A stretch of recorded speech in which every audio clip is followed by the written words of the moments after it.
attorney. Madaming legal questions dito actually. If you notice yung complaint namin, we sued them in their private capacity. Kasi may mga House of Representatives members na respondents. So usually Yes. tumatago kasi sa parliamentary immunity.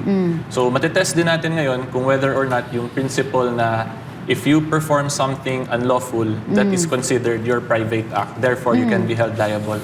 Matitest natin kung mag-a-apply din ba talaga siya sa members of Congress. Kasi lagi na lang po parliamentary immunity, yung common defense nila.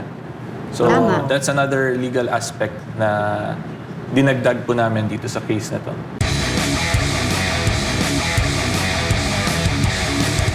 So, ganyan Mother, naninindigan ng matataas na opisyal ng Anti-Money Laundering Council at ng kanilang mother agency na Bangko Sentral ng Pilipinas na kumilos sila alinsunod sa kanilang mandato at naaayon sa batas nang isiwalat nila sa isang pagdinig sa Kongreso ang bank records si Sara Duterte at ng kanyang asawang si Manasseh Manscarpio matapos maghain ito ng reklamo sa korte. So, okay, you can answer or whatever you're comfortable with. Anong dating sa inyo nito? Well, that's expected. 'Di ba? Kasi, of course, if a criminal case was filed against any reasonable person, hindi naman yan a-admit agad. So, and plus, since kami naman yung nag-file, we have the burden to establish our case. So, confident naman kami sa case Ayan. namin. Itong kaso na ito, attorney, abot ito hanggang Supreme Court. Kahit matalo dito si Attorney Manscarpio sa level ng fiscal, appeal niya ito. Aakyat ito sa Court of Appeals, yung probable cause pa lang. Whether or not kakasuhan sila. Magandang ano to. Actually, Attorney Carpio is doing us a service by filing these cases because this will be a landmark case. And if I may add, attorney, madaming legal questions dito actually. If you notice yung complaint namin, we sued them in their private capacity. Kasi may mga House of Representatives members na respondents. So usually Yes. tumatago kasi sa parliamentary immunity. So matitest din natin ngayon kung whether or not yung principle na if you perform something unlawful, that is considered your private act. Therefore, you can be held liable. Matitest natin kung mag-a-apply din ba talaga siya sa members of Congress. Kasi lagi na lang po parliamentary immunity, yung common defense nila. So Tama. that's another legal aspect na dinagdag po namin dito sa case na to. Well, that's going to be a landmark case. Di ba? Kagaya pwede ng nga ano eh, ngayon ng yeah. Supreme Court, medyo active ang Supreme Court. Imagine na pina-require sila to submit the SARO. Yes. Yung mga allotment for the first time. Kaya, binabash nila si Senior Associate Justice Leonen. But I agree with that, di ba? Kasi they are determining whether or not itong mga funds na illegal, di ba? Kaya itong ginawa ni yung House Committee is trying to prove na magnanakaw si BP Sara. Wala sila, silent sila. Kung magnanakaw ba si Garjola ng CWS party list, na sinabi ng mga testigo at ng affidavit ni Diskaya na nagbigay sila para kay Garjola, may isa pang party list doon, may isa pang congressman doon, mga ganon. Bakit hindi yun ang tanungin nyo among yourselves to save the reputation of your institution? Di ba? Simple Wala lang yun Mother di ba? Parang ang grabe ba nila kay BP Sara. Pero yung binabanggit ng 18 Brave Marines, di ba? Oh. Na ang dami-daming tao. Porke ba congressman din ayaw niyong galawin? Oo. Di ba? Oo, Mali yun bakit si Martin Romualdez hindi pa ngayon sinususpend? May pinailan na pala ng complaint ng ombudsman. Dapat preventive suspension na yan. Oh. Exactly. Total, hindi naman siya pumapasok dyan. Mukobra pala siya ng sweldo dyan. Tax ko yan dapat naman, pag may kaso na, preventive suspension na. Yung sinususpend nyo naman si Kiko Barsaga, Meow Meow, walang kwenta naman yung suspension nyo, freedom of speech yun So, bakit hindi nyo i-preventive suspension ngayon si Martin Romualdez? Yan ang ko na double standard itong House of Representatives. Double standard. Attorney Mama Bing, kasi di ba sinasabi natin na they are congressman, they are liable with, kasuhan sa RA 3019 Section E. Anti-graft. 'Di ba? Because of what they're doing. Kasi nga, kung nakaka-damage talaga sila, hindi sila safe with their parliamentary immunity. Oo. Yung sa RA 3019 angle, Yeah. that's because of the penalty imposed. Pag more than 6 years kasi Wala na walang immunity. parliamentary immunity. Okay. Taga... So, para at least alam ng mga tao. Kasi may mga ganong technicalities, Yeah. So, ibig sabihin, attorney, duration. kung nag-shoplifting lang siya, covered siya doon kasi with less than 6 years. Provided they are in session, yun yung mga usual Habang in defense. session siya, nag-shoplifting siya ba?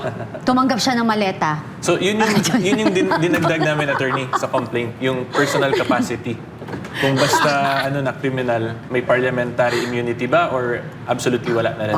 Yan. Magandang Magandang kaso legal ito. question. Maganda to. Oo. This is a learning experience, especially dun sa kumukuha ng pagkaabugas siya. Yes. Galing-galing Ngayon. nito, tandaan natin ito. At itong mga kasong ito, bantayan natin kung anong resulta nito. Diba?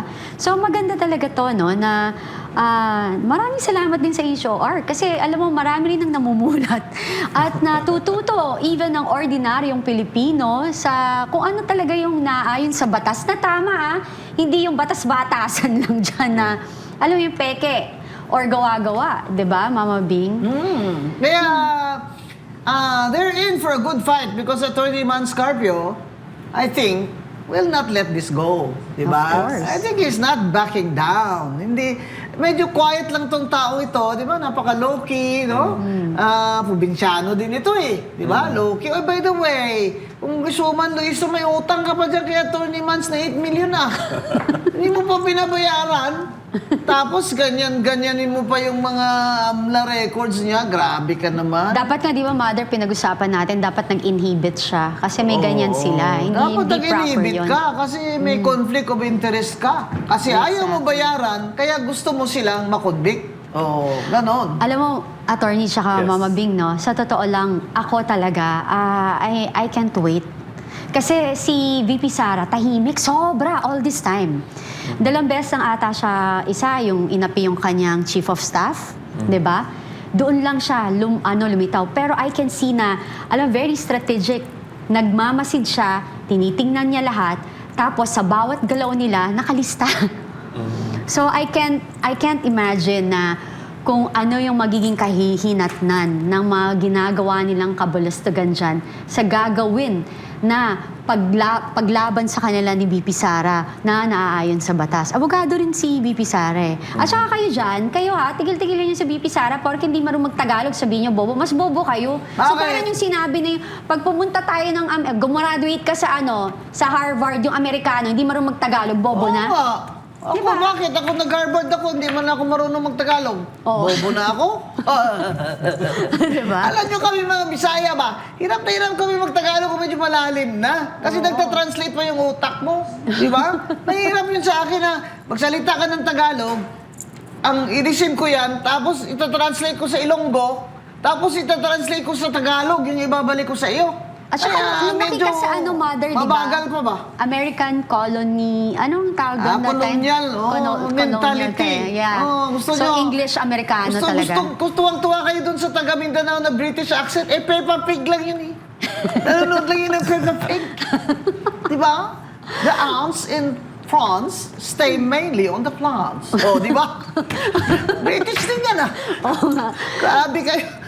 Grabe kayo. Masyadong minamata nyo kami mga Bisaya. Alam mo, ayaw ko sa mga tao, ang mata-mata ng mga Bisaya na parang sabihin, Bisaya yan, Baduy yan. Go! Eto na nga, sabi nga ni Kong Luis Ro, Mama Bing, na ang reklamo raw ni Attorney Manscarpio ay layuning pigilan ng ebidensya sa impeachment ni VP Sara Duterte. Ano sa tingin niyo dyan? Ikaw as a lawyer, again, binabalik ko sa sa'yo. So yung case namin, again, it's just to implement the penal provisions kasi they disclose something that is prohibited to be disclosed, which carries a penal provision for it. So, hindi yun because para hindi mapakita yung evidence or what. It's simply, gusto ni Attorney Mans mapanagot yung nag-violate yung Anti-Money Laundering Act. Yeah, at saka it's for everyone. Yes. Everyone's benefit. Again, parang if you don't feel safe anymore, like wala ka ng privacy na pag nag-iipon ka or like meron ka mga dokumento na dapat ay mapoproteksyonan in behalf kasi yun ang kagustuhan mo. Tapos nilalabag nila ang batas. Hindi lang kung sa kanya kayang gawin lalo na sa atin. Ganun lang. Yun ang tingin ko po. Anong tingin niyo, Mama Bing? Bakit ba siya may interest na pigilan yan? Sa totoo lang, sinabi na nga ni Vipa Sara, iakyat na nila. Doon na kami magtutuos sa Senado. That's exactly what she said, which is correct. Bakit pa ako magpapasakit ng ulo dyan? Alam ko naman na hindi kayo fair. Di iakyat nyo na. Doon na tayo magtutuos. Kasi doon, meron akong right to cross-examine. Meron akong right na magbigay din ng aking mga testigo. Kaya walang interest yan si Attorney Carpio or VP Sara na pigilan yung ebidensya sa kanya. Kasi lahat naman na extraneous na evidence doon na hindi admissible, pwede naman objectan doon sa Senado. Hindi ba, Attorney? Yes. Kasi rules of court doon Di ba? Yung masaya dyan, sinabi na ni SP Soto na parang iakyat na nila. Kaya maghanda na tayo. Nag-aaral na nga ako Alam mo, SP. Alam mo, si SP Soto, in fairness na, he's trying also very hard to appear impartial. Pero, tinatamaan siya dun sa first impeachment complaint kasi, na nag-contradict siya sa Supreme Court. Sa decision ng Supreme Court. Pero, tapos na naman yun Pero tingnan mo yung itsura ni SP Soto. Iba na, no? Dating gwapo-gwapo niya na yun, pagod na, Pagod na ng tito nyo, tito Sen nyo. Totoo. Tapos i-impeachment nyo pa, ang Vice President, bigyan nyo pa ng maraming trabaho. Yan sabi niya, in 2 years, kailangan bilisan namin ito kasi ang dami-daming trabaho. Kung ako lang, interview him Sabi niya, kung ako lang, personal ko lang ito, ayoko na sana nito Kasi ang dami-daming problema Pero kung iakyat nila sa amin, Senado, wala akong magagawa.